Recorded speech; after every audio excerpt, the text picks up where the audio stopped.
Good evening everyone, or Magandang gabi. From the last two videos, we learned how to say I'm going to or I'm going in, and I'm here at or I'm here in sa Tagalog. But how do you say I went to sa Tagalog?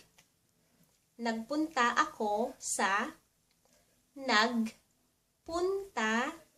ako sa, and then you say the place.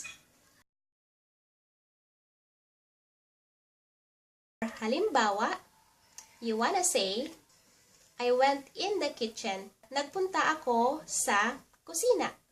Next, here are just few video clips of Tagalog phrases that I either posted on Learn Tagalog Facebook wall or from the past video.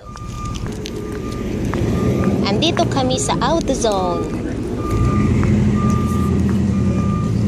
My mom and I went to AutoZone last Thursday or Huwebes, and I bought an oil filter at Oil or Langis, and I had my oil change done.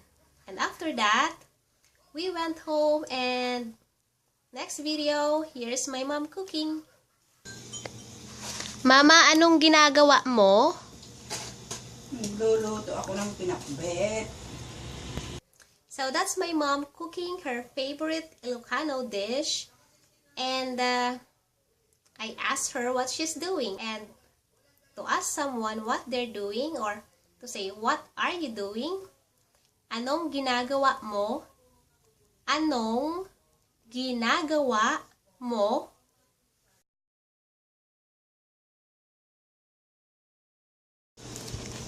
Nagluluto ka ng pinakbet? Oo. That's it. Iyan lang. And see you on the next video. Happy weekend.